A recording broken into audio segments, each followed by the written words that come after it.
Let us begin with our invocation. And I'm going to suggest for all of us, stand, please.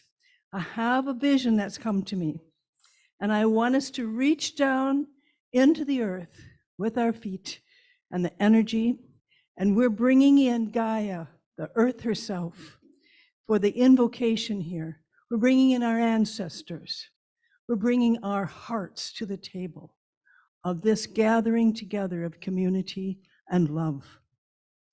And now let us say, thank you, Mother, Father, God, for bringing us all together.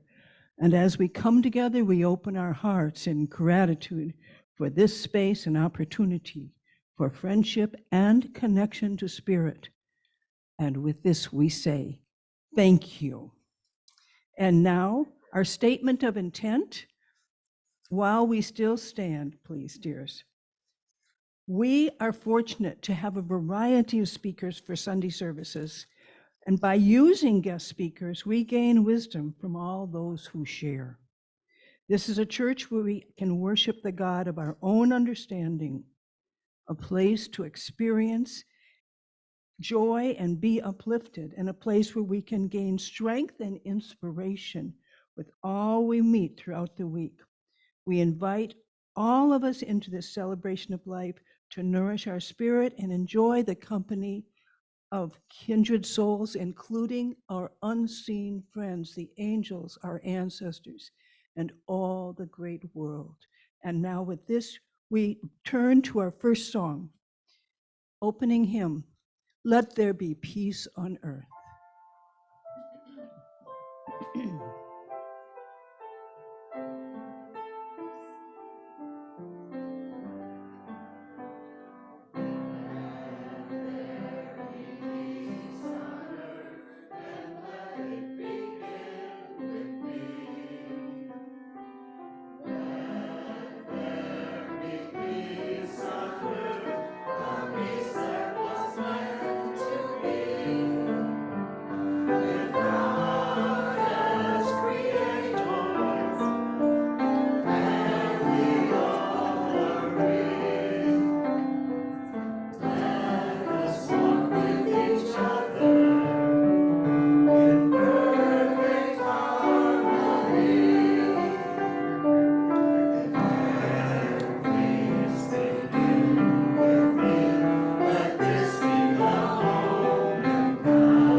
And be seated, please.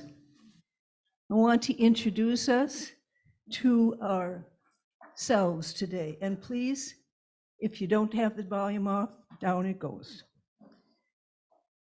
Today, I want to announce that our beautiful speaker is Emily Christenson. And Emily is a medium.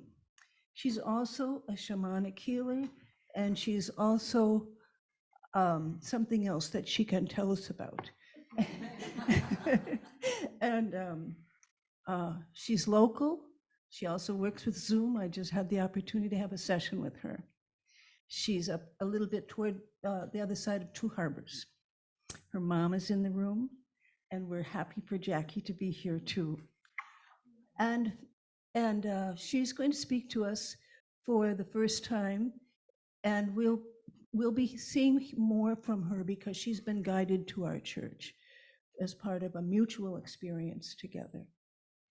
And I want to say for our audience, unseen Zoom audience and future, this is a church we are led by our board of trustees. I'm the president of the board of trustees. My name is Carolyn Sheets, and we also are graced to have a wonderful set of board members who lead the church. And I'm going to slip in here, our membership process is now, this month is the most important pivotal time of the year for our membership. It can be any time, but we climax this month of October every year with our annual meeting.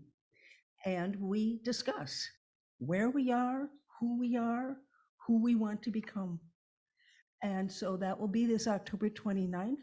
And we will also vote. And the voting members are people who've paid any amount and filled out a current membership form, which is essentially a contact form with a donation attached. Maybe it's $5, maybe it's $100. It's any amount.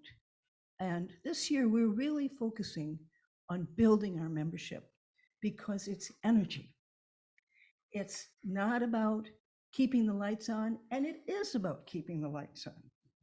It's both, but very much is about the energy of a community of allies that get a capital M membership if they are willing to commit to the process of our voting and self-leadership. So we'll have forms downstairs, and we'll have forms right back there on our membership table as you enter the hallway there. So please take one. Please consider it, no matter where you live, no matter how many churches you attend or are part of. This is a community we'd love to have you join us in for our next year. Okay, that said, I have another very important announcement. One of our elders that many of us who came to this church in the 80s has passed. Her name is Helga Reagan, and she was so beloved. Helga has passed, and she taught many classes, meditation classes. She worked with Rev closely, and when Rev retired, Helga carried on. And her memorial service is on the 21st, it's a Saturday, in her own home where her granddaughter now lives.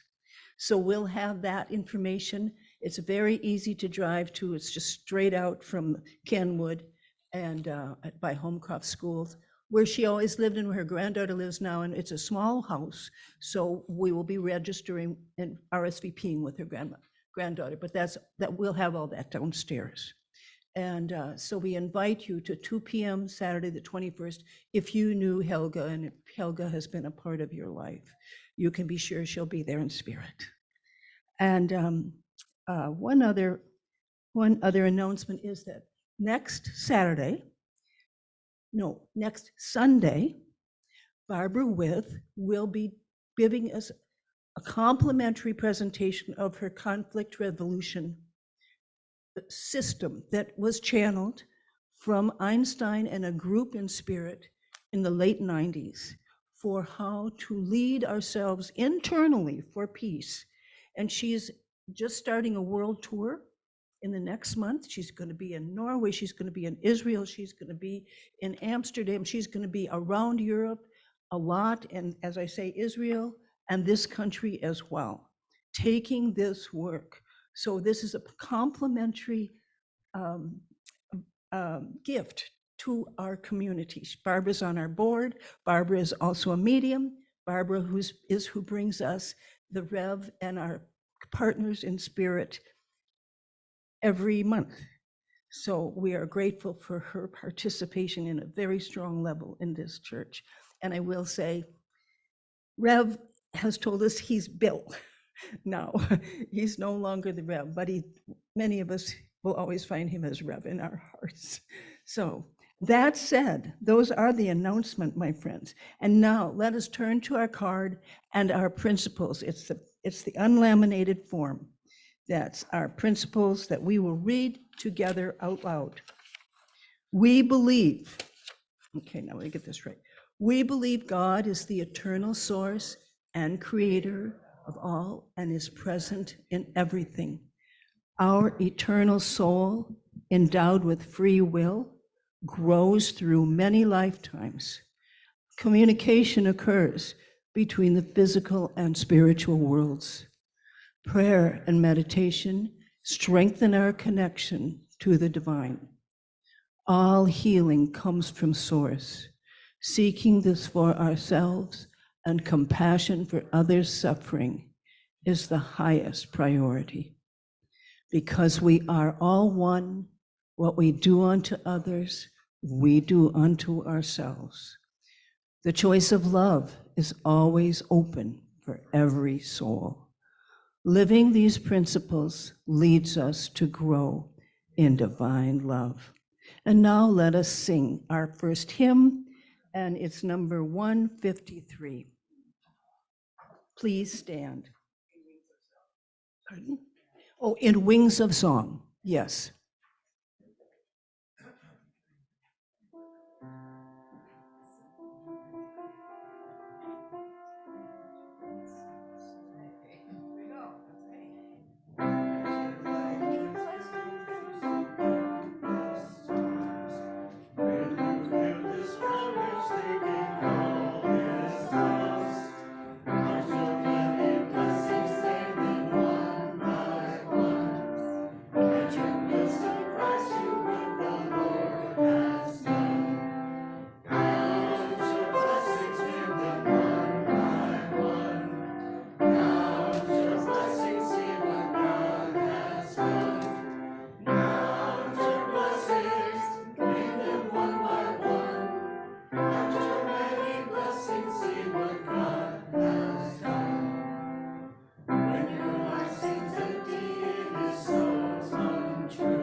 And be seated.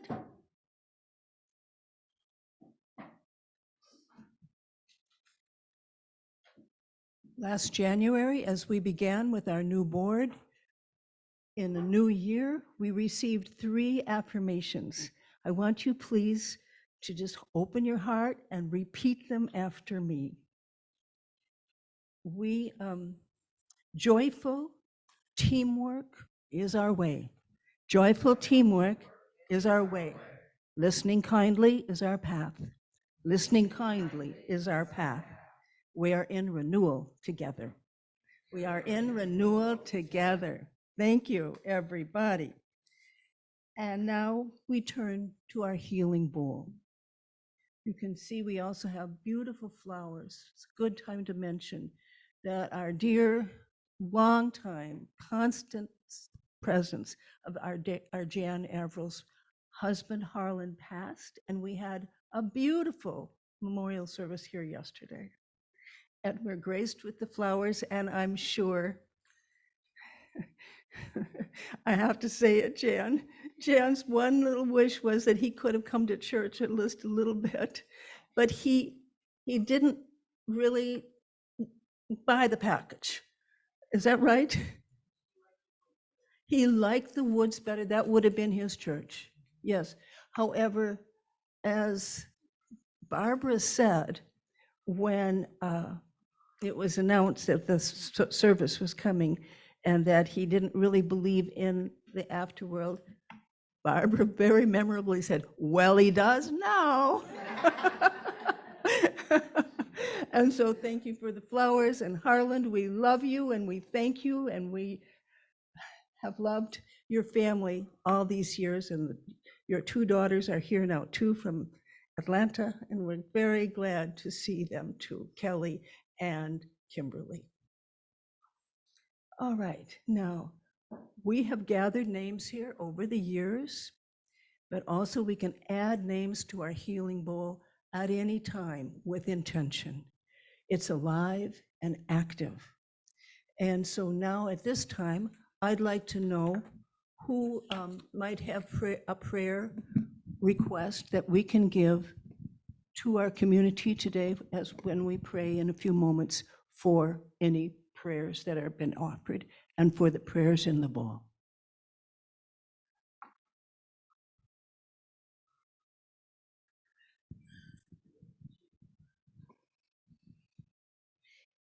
I would like to have prayers for my daughter, who now has COVID. This is after she did Team USA Triathlon in Spain, came in second in world's competition.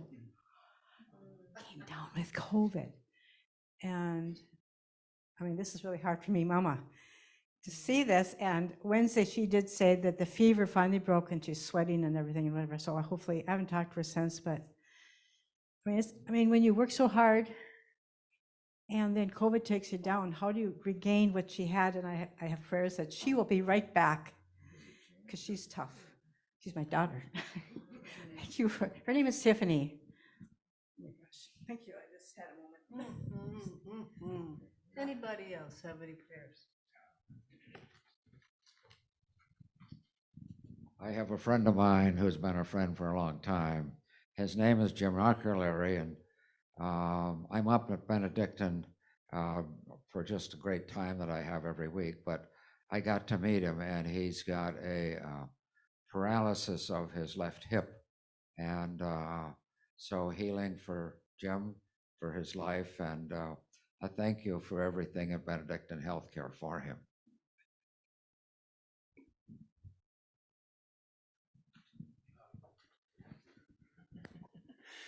Hi, Barbara With is asking for prayers for Gilly and her friends and family in Israel right now. Gilly. Thank you.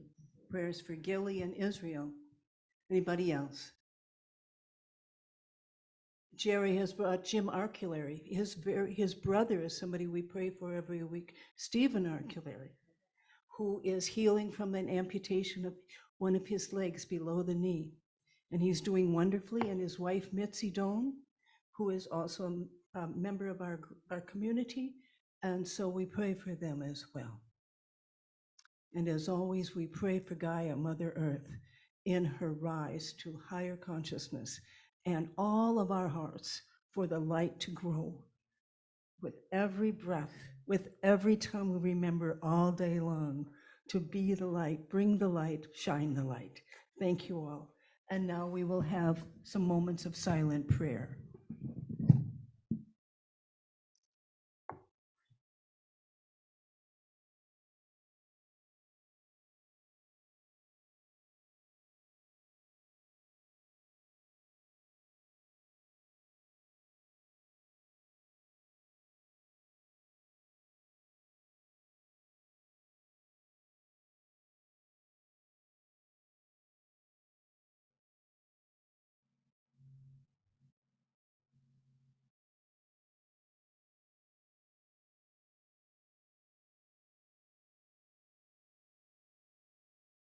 And a few more breaths for yourself, and then come back.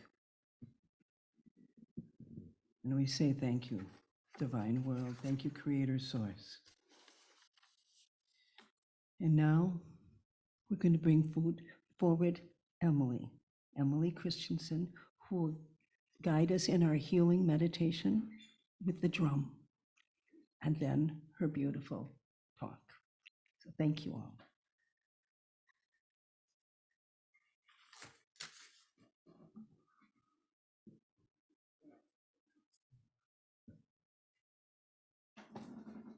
Good morning, everyone. I'm so grateful to be here and speak with Let's all get of you. this fixed for you.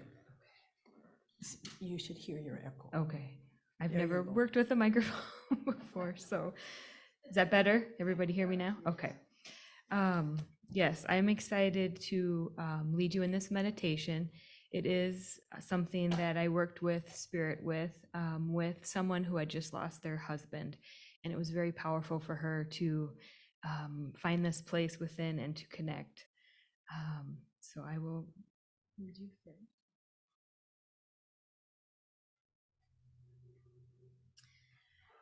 So everyone, please just take a couple deep breaths, close your eyes, and be open for this journey. This is the Forest of the Heart, and it's a love seat meditation.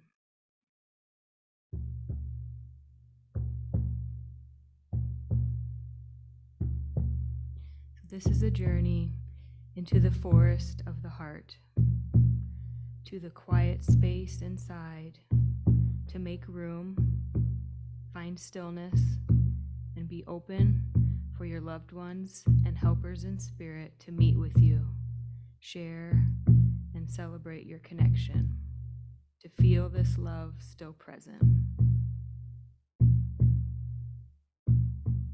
Connect to your heartbeat, your breath, the heartbeat of the earth, to all things.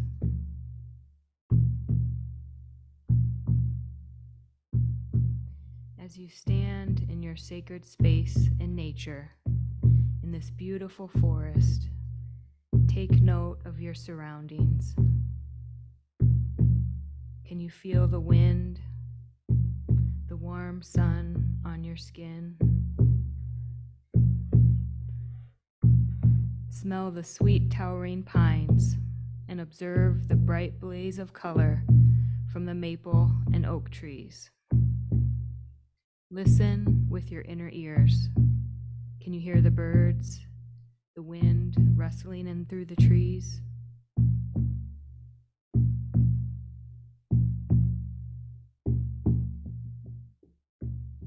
Drawn to this path that is in front of you, start to walk slowly on this path, mindful of tree roots, rocks, and dips in the ground.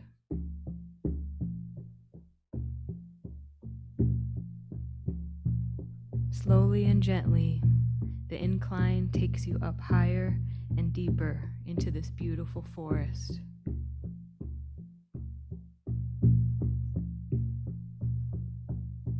Follow this path, exploring, your imagination becoming more open, relaxed, so grateful for this beauty and peace all around you.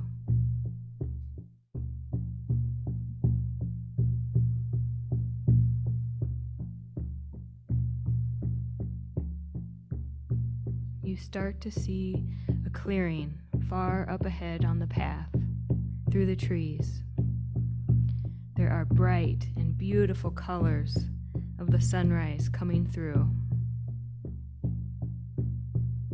These colors move you, move through you, and fill you with healing and creativity.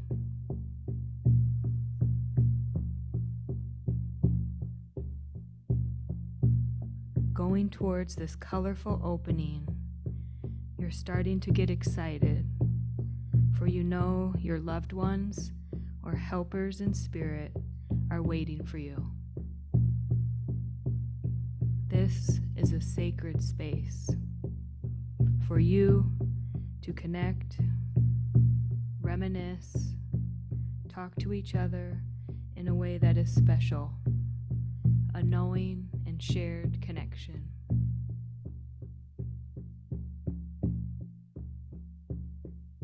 You see the outline of a love seat in the clearing, looking out over the sunrise, sheltered by arching pine trees, animals of all kinds, and your loved one sitting there, smiling, waiting for you to arrive.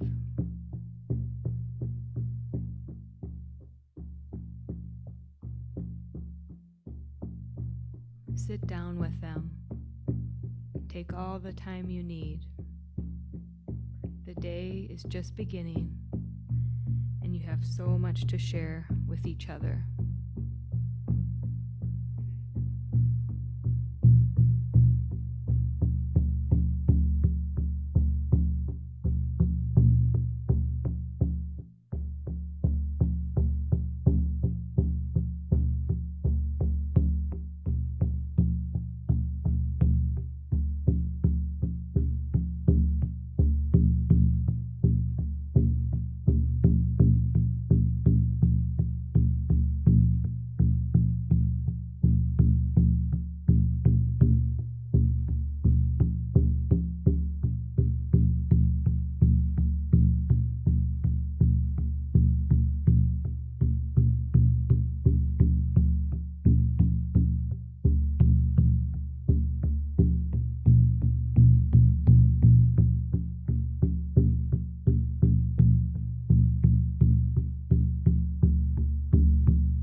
Coming back into the room, back into your awareness. Thanking Spirit for that beautiful connection.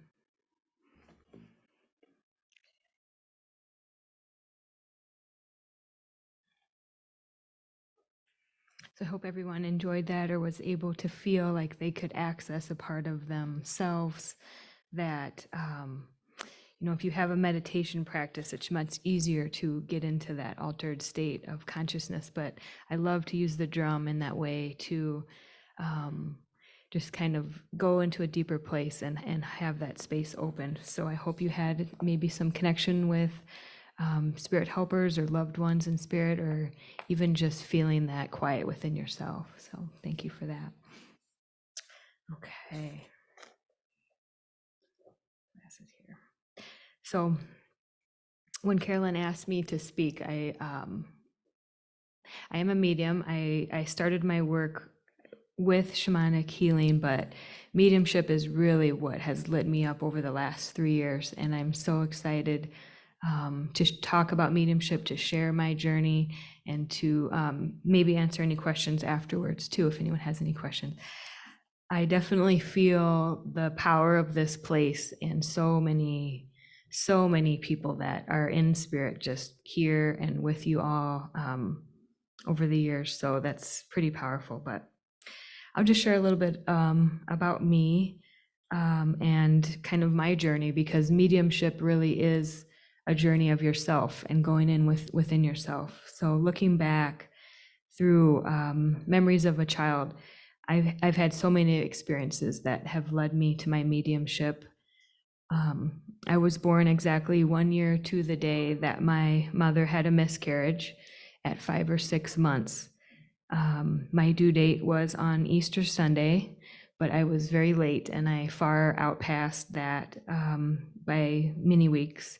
And the doctor said that I needed to come into the world. They thought I was very late. But even waiting those longer weeks, when I was born, my fingernails weren't fully grown and I was really small. So something might have been off there with the dates or whatever. But at 3 months old, I had my first near-death experience. I was extremely allergic to formula. I became so dehydrated that I was hospitalized, strapped down on boards, and given IV fluids until my 105 temperature would go down and my organs were functioning normally. So you can imagine probably my mom with the 3-month-old, with that trauma of not knowing if your child was going to be okay. I'm sure I had some sort of very close brain, with 105 temperature with 3 months old. I think that's pretty high. But also as a young child, I had severe asthma, and there were so many medical scares with that too. But through all of these health issues, I started to express my creativity and my understanding of what I couldn't see, but only feel and sense. I grew up on sacred ground. It is now called Blackhawk State Park, after Chief Blackhawk in northwestern Illinois, where the Mississippi and the Rock Rivers converge. It was once home to over 40,000 indigenous Sauk Indians, and they had lived and walked in the same woods that I did.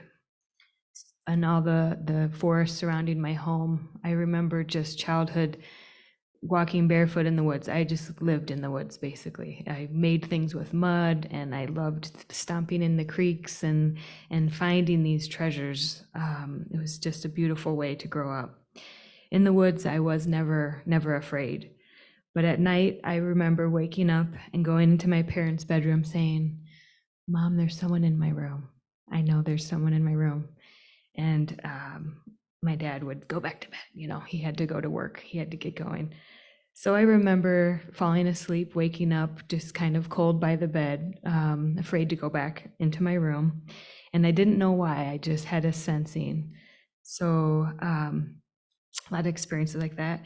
I would even call the police when I was home alone after school, because I would have so many experiences at home, things falling or moving or feeling that presence. And of course, they, Emily, there's nothing here. It's fine.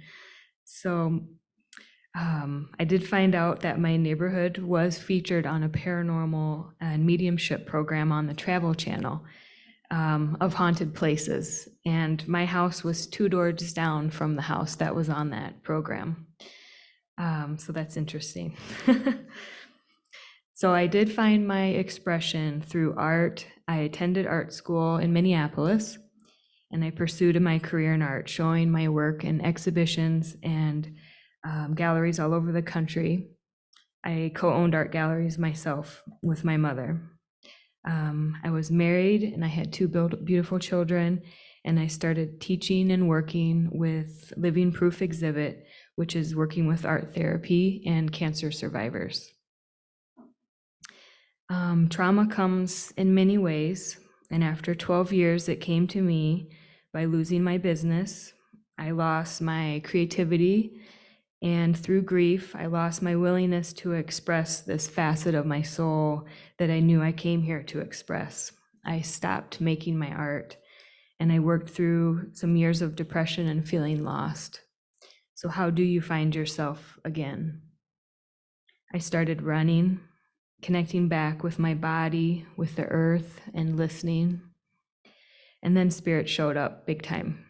So I started seeing whirling rainbows, these 22-degree halos that are around the sun, all around me. These were some of my first signs. I like to share that I found the number 2 popping up all over. I would walk down by the river and find a little torn piece of paper with just the number 2 on it. I would go down in my basement, and I'm sure the dogs had torn up a little fragment of the carpet, but it was in a number 2. And through my front door window, there was some stained glass, and the light would reflect on the wall, and it would be number 2s. And I just couldn't not, take these experiences as something is happening here. And I would document everything. I would photograph everything. Look at this, look at this. I mean, it was just too much. So Spirit really had to work with me, I think, to push this through, but 2s all over again. Reading about the angel number 2 meaning, it does mean balance, harmony, finding your life path. It is a message to have courage, faith, and trust in the angels and universal energies as the answers to your prayers are manifesting for you, although it may be not obvious just yet. It may be a test of your patience, but rest assured all will come to pass in divine right time. Your angels are encouraging you to pursue your life purpose and soul mission and display compassion, diplomacy as you serve others in your day-to-day life. So I could feel a change starting to happen, and the part of me that I once thought of myself was changing into something, being more open, more receptive to these energies and these synchronicities. It was pretty amazing. Through more synchronicities, Spirit led me to contact a paranormal research group that was in my area, because the home I had been living in for the last 12 years definitely had some things going on. They would turn off baby monitors in my house and lights and move things. And I could always sense the presence of a woman, a younger man, and I even heard a voice of a young child. So I did contact this group, and when they came and did these investigations, everything that I had sensed was the evidence that they had found. And they kind of forced me to join their group. So they kind of hounded me until they said, Emily, you're sensitive. There is a woman in this bedroom that you felt, and we have her voice on this recorder. Do you want to hear this? And I said, yes, I do. So more tangible things started happening with me, and I didn't realize it at the time, but I was strengthening my mediumship when I would go with them to these homes and businesses and places that other people had called to get answers. And everything was validated with historical evidence. It was through this group that I was connected with my first shamanic drum circle. And there's a woman in the group, her name was Anne, that I had an immediate soul connection with her.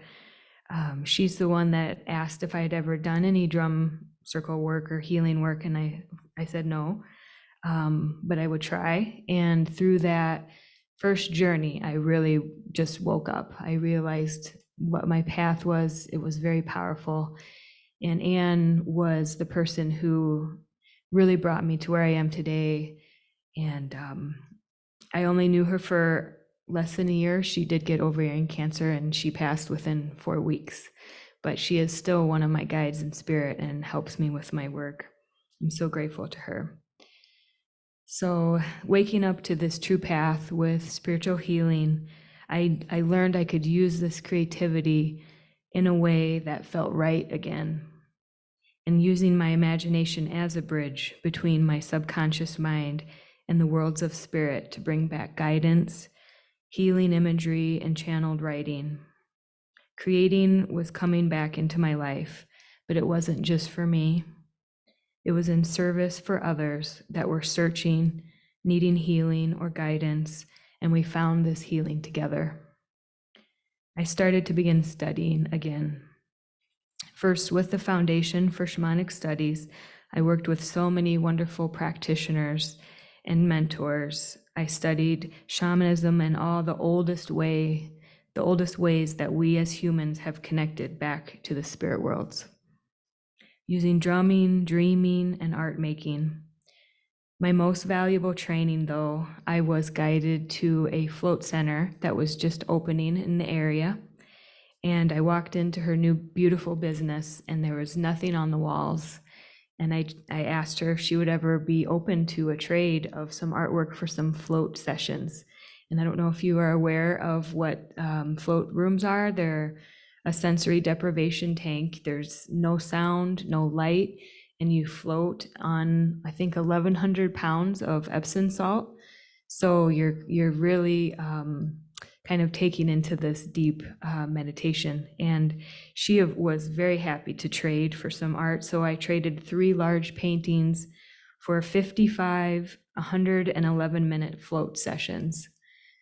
And that was my very most, training from spirit. It was 55 weeks of 111 minutes connecting to my own guides and myself and to what I needed to open up within me. Very powerful. If anyone hasn't experienced that, I definitely recommend this experience. So it helped me to heal and understand about myself. And I know that this practice was so valuable and the basis for my mediumship work. I started to have friends reach out to have me ask for assistance for healing for them from spirit.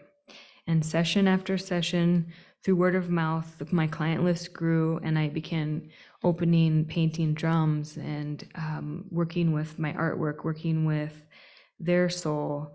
And I was understanding that sacred art used for healing in spirit was always there. After 4 years of doing my shamanic healing work, I knew that there was changes happening. My family, my husband and 2 boys, we moved to the forest right outside of 2 Harbors. And it was so quiet there that within the first month, I knew I was supposed to start very seriously developing my mediumship. It was like a yelling. It was, so I had to find a teacher that I really respected. And through that, I was led to Suzanne Giesman's work. She was my first mediumship teacher.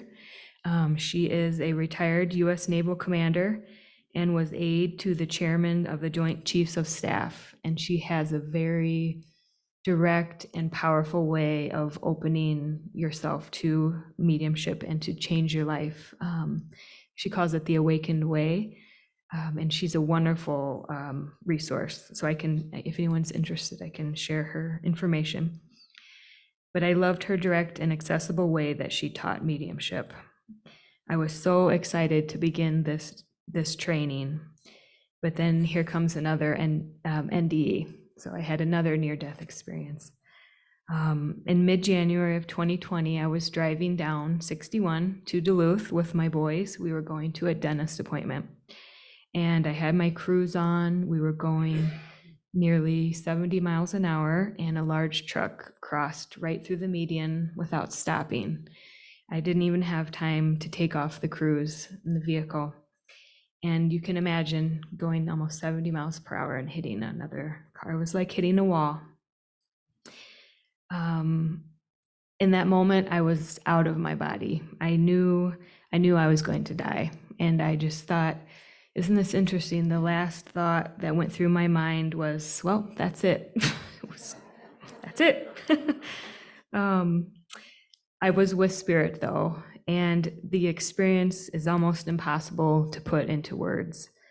I was able to make a choice to either stay in Spirit or come back.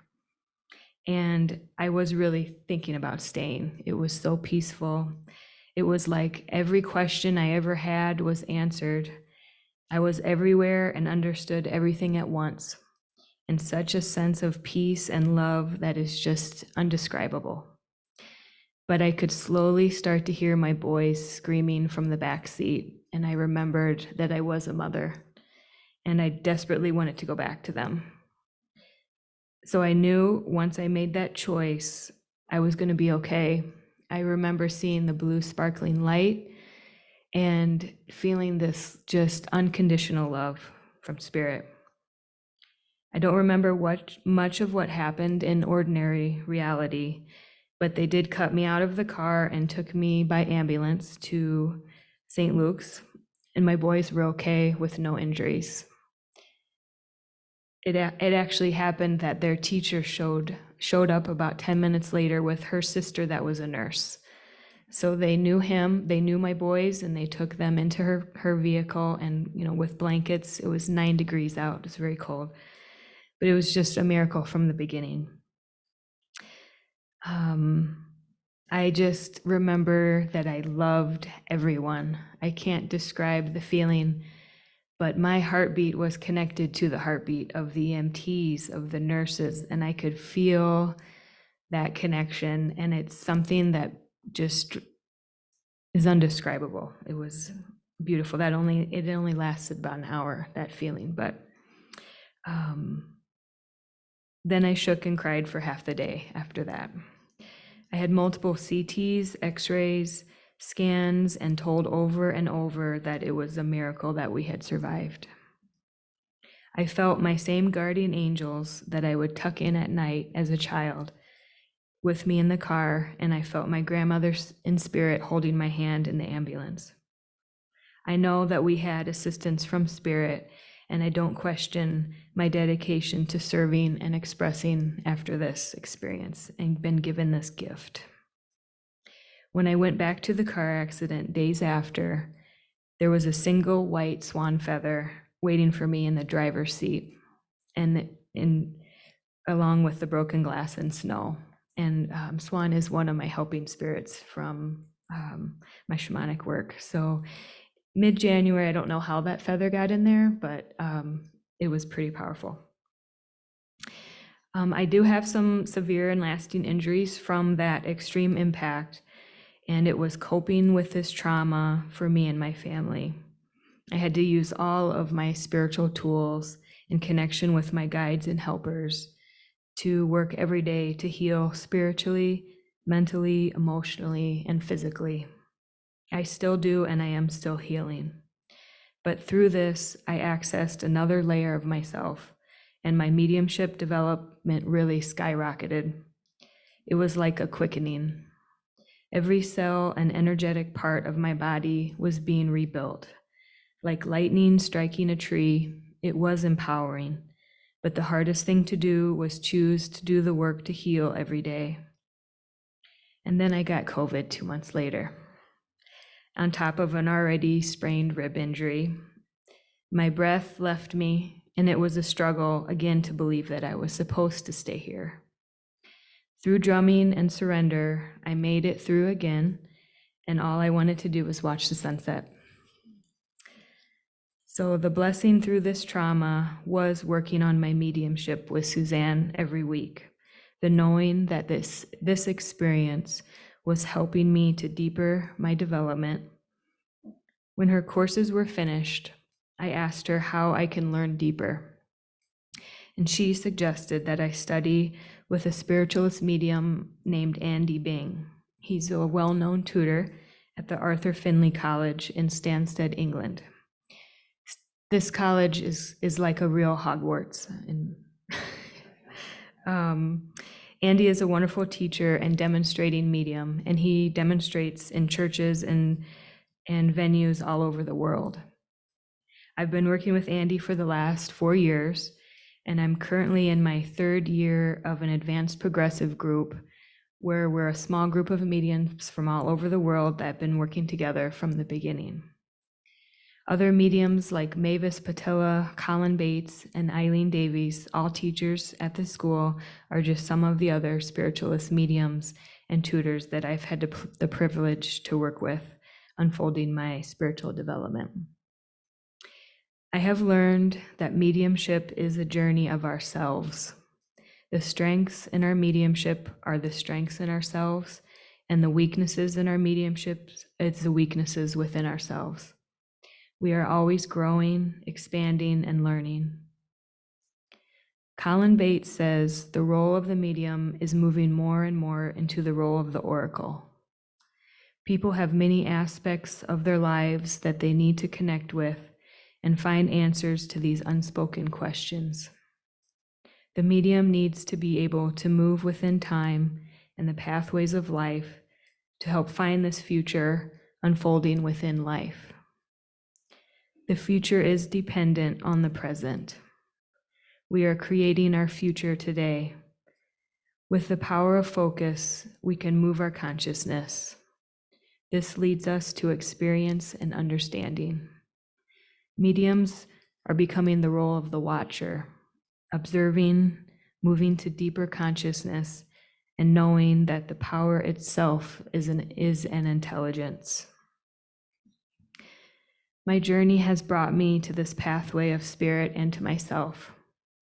Through my sacred art, channeled writings, custom drum making, painting, spiritual healing work, and mediumship, one of my greatest passions is leading others to this pathway and the knowing that they are already here, to open and recognize the miracles that can come with intention, gratitude, and love.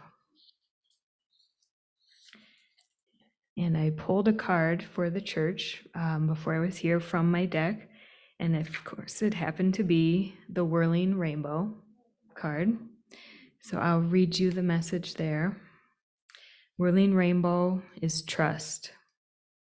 Awaken to the miracle that this life truly is, a gift, a presence, a time for taking steps to grow, to become lighter, stronger, expand, more room for love. The capacity for love is within all. Choosing this openness is a validation. You have been heard. Gentleness surrounding joy, become this love. Thank you. Thank you all. So I don't know about time, but if there is time, I could open to questions or we can talk after. Thank you so You're much. welcome. What we can say about time is we need to draw ourselves to a close now. Okay. And you gave us so much to think about and to know, to Yes. understand. Mhm. So I'll trade places with Okay. you. Thank you. And I will say that she'll have her Oracle decks downstairs to be seen. All the ones she had printed have already been sold, but more will come. More will come. And so now we'll move forward with our service, with our offering, please, people. And people will come forward.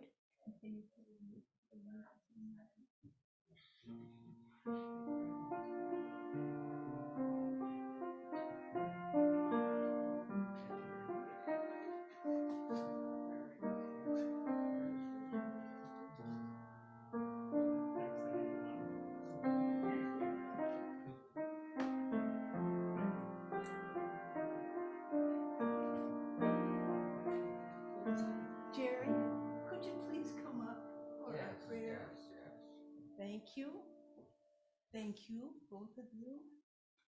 And we will say the prayer with the offering, of course. Yes, yes. Yes. Carolyn? Oh, thank you for that. Here, I'm going to hold this for you, Jerry. Okay. And so we ask from the highest spirit of the universe that we all are and have been there, but now we're here too. And with that spirit of the universe of light, compassion, love, peace, and joy, we give these offerings, but we give ourselves to the highest and best of connecting with the spirit of the universe, where we all get to go, and then we get to come here too. And we are thankful and grateful for our speaker today, as she reminds us of all the goodness that we are. And so that goodness that we are, we can share with each other with light, compassion, love, peace, and joy. And thank you, thank you, thank you. Thank you, Jerry.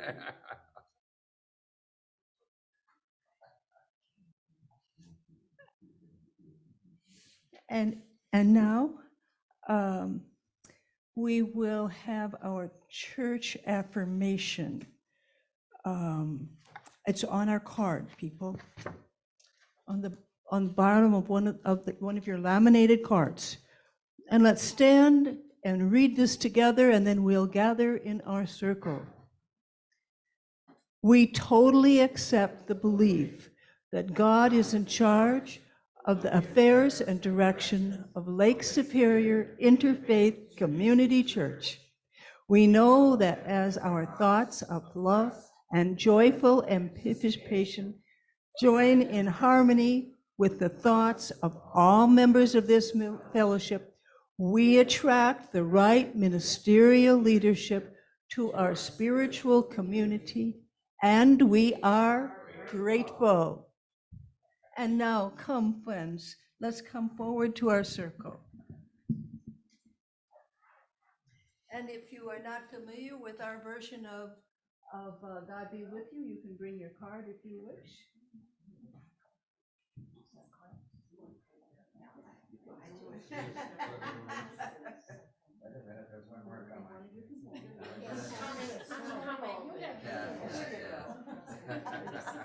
All right.